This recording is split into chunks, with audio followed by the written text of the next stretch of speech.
A Boca da Sereia, de João de Souza Martins, voz Iba Mendes. Era uma nota grotesca dentro da paisagem clara. Ele vinha ao longo da praia lentamente, arrastando com dificuldade a perna direita, enquanto o braço do mesmo lado pendia inerte e bambo ao longo do corpo, oscilando a cada passo. No rosto, uma expressão de espanto permanente, a balbuciar palavras sem nexo.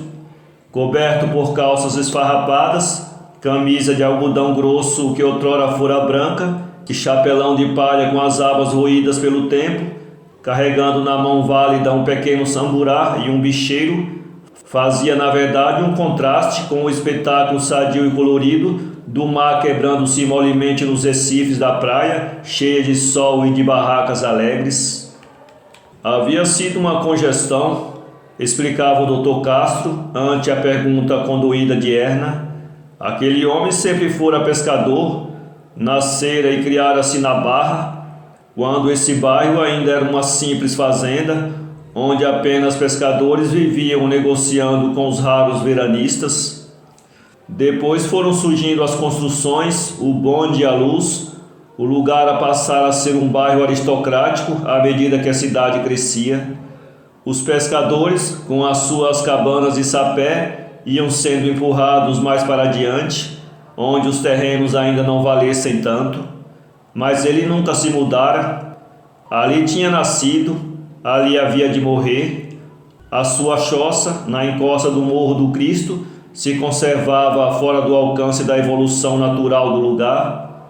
Era a figura típica mais conhecida, o pescador mais afreguesado, até que um dia sobreviera a congestão. A custo salvara-se, mas já não era o mesmo. Um lado do corpo inutilizado, imbecilizado, ele continuou a mariscar pela força acumulada em 50 anos de hábito, mas não reconhecia ninguém, com ninguém falava, pescava apenas para o seu sustento, vivia solitário a vagar pelas praias e pelos recifes da zona, e os que lhe chegavam perto notavam seus olhos mortos que pareciam não ver, as palavras confusas que ele balbuciava sem cessar e que lhe saíam dos lábios como uma baba sonora. Era um louco inofensivo, com o qual todos já se haviam acostumado. Chamavam-no Grauçar, porque só vivia à beira do mar. Erna ouvia a história, acompanhando com os olhos a figura cambaleante que aos poucos se perdia na distância. Sentia intensamente a tragédia daquela vida que a fatalidade marcara de maneira tão brutal. Depois voltou a olhar para o horizonte acinzentado, deixou de ouvir as palavras do companheiro e mergulhou numa dolorosa abstração. Sim, ela se identificava com a figura grotesca do Grauçar, apenas ficara marcada na alma, enquanto o corpo permanecera jovem e belo, mas a sua alma, essa se inutilizara para sempre. A guerra, a morte dos pais, a necessidade de enfrentar uma vida que até então desconhecera, a luta cruel pelo pão amargo de cada dia, a perda de todos os conceitos que lhe pareciam até então sagrados. Depois, rolando como um trapo pela poeira das ruas, as viagens sucessivas por terras e mares estranhos. Sobrevivera, é verdade, a custo de muitas lutas e maiores sacrifícios, e hoje se achava no mundo novo, mas alguma coisa se partira dentro dela, alguma coisa irreparável. Erna se sentia completamente vazia, como se tivesse perdido a capacidade de viver. A única emoção que lhe restava na alma era um vago e permanente estado de alerta e pânico contra o mundo, como um animal acuado que vê inimigos em cada sombra da floresta. Erna morrera na realidade, a que hoje se chamava profissionalmente Lília, e sorria enquanto dançava sob a luz dos refletores dos cassinos, era outra mulher, a quem o mundo não mais poderia ferir. Aquela figura pungente do pescador inválido lhe trouxera à mente a perfeita imagem do seu próprio eu interior. Ao seu lado, Castro ainda falava, que, dizia ele, não a interessava. Ela não precisava ouvi-lo para saber o que ele queria dizer. Entretanto, a paisagem tropical tocara em alguma partícula do seu ser. Aquela exuberância de luz e de cores era um apelo desesperado da natureza à própria vida. Acordou muito cedo no dia seguinte. À noite deveria estrear naquela cidade do Salvador, em prosseguimento à turnê que o seu empresário contratara com a cadeia de cassinos que se estendia de norte a sul do país. Erna conhecia muito bem as suas possibilidades artísticas para ter ilusões sobre a própria carreira. Sabia que o interesse de seu número de bailado estava quase sempre unicamente no seu corpo perfeito. Quando aquele contrato terminasse, não pensava no futuro, nada mais ambicionava, nada mais sonhava, que a vida fizesse com ela o que quisesse. Levantou-se e foi até a janela aberta.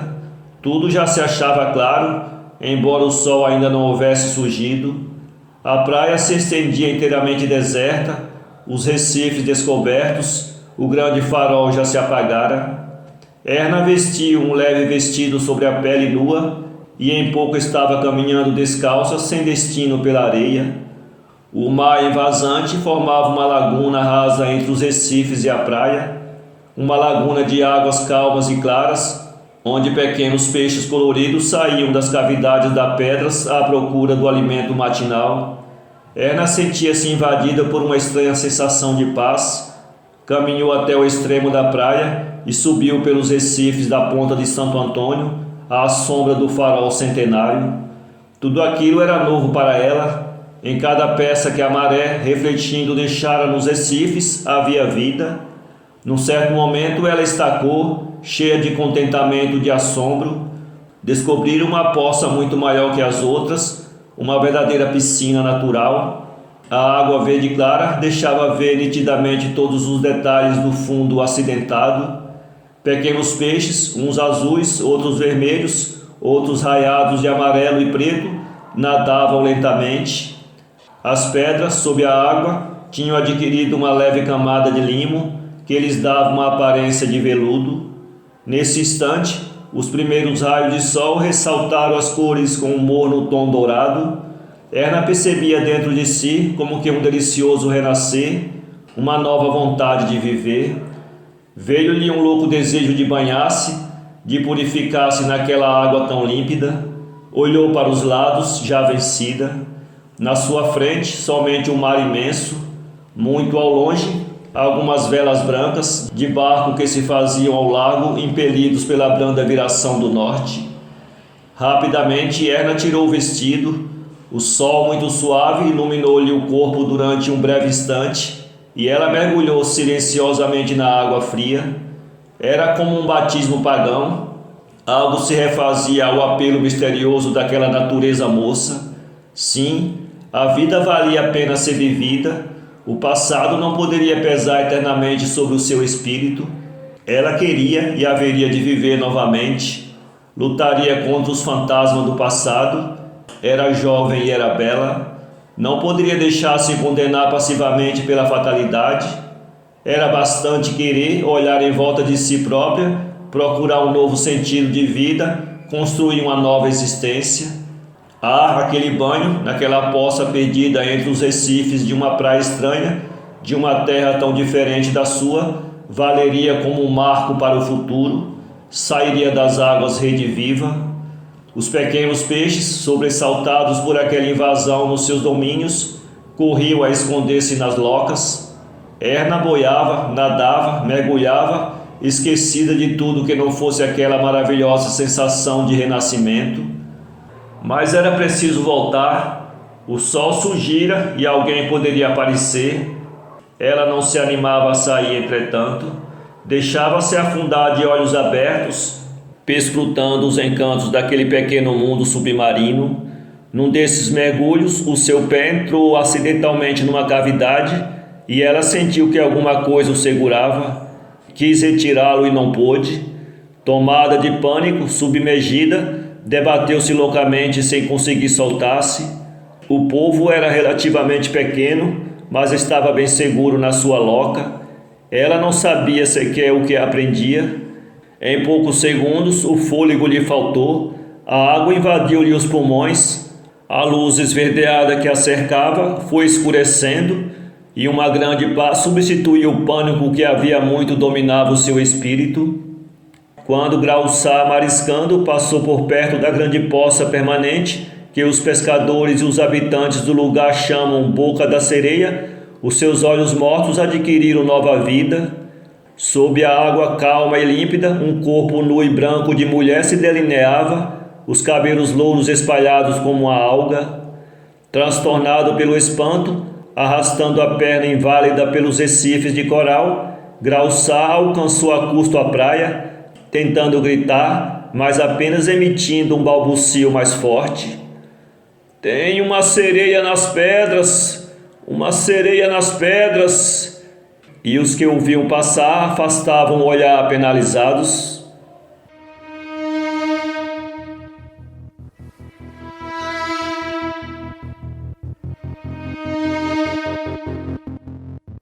Para ler este conto, acesse www.poeteiro.com